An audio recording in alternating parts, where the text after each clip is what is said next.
আসসালামু আলাইকুম সম্মানিত ভিউয়ার্স, স্বাগতম জব নিউজ এক্সপ্লেন ইউটিউব চ্যানেলে। আজ আলোচনা করব নির্বাচন উপলক্ষে শ্রমিকদের টানা 3 দিন সাধারণ ছুটি ঘোষণা করা হয়েছে।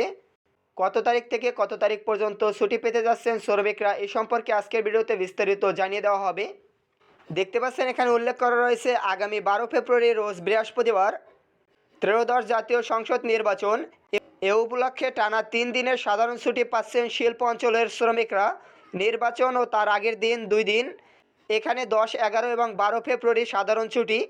প্রধান উপদেষ্টার প্রেস সচিব শফিকুল আলম বলেছেন 11 ফেব্রুয়ারি সাধারণ ছুটি ঘোষণা করা হয়েছে, আর 12 ফেব্রুয়ারি শিল্প অঞ্চলের শ্রমিকদের জন্য সাধারণ ছুটি থাকবে। আজ বৃহস্পতিবার 22 জানুয়ারি বিকেলে রাজধানীর ফরেন সার্ভিস একাডেমি মিলনায়তনে এক ব্রিফিংয়ে তিনি একথা বলেছেন।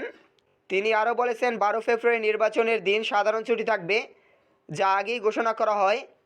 আজকের ক্যাবিনেট বৈঠকে 11 ফেব্রুয়ারি সাধারণ ছুটি ও 12 ফেব্রুয়ারি শিল্পাঞ্চলের শ্রমিক ও কর্মচারীদের ছুটি অনুমোদন করা হয়েছে।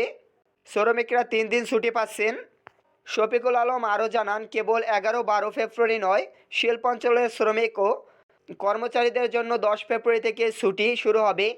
তিনি বলেন, আজকে ক্যাবিনেট বৈঠক 10 ফেব্রুয়ারি শিল্পাঞ্চলের ছুটি অনুমোদন করা হয়েছে। আশা করি এ বিষয় সম্পর্কে বিস্তারিত বুঝতে পারছেন।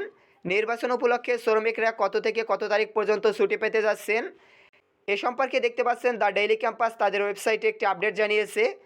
ধন্যবাদ সকলকে।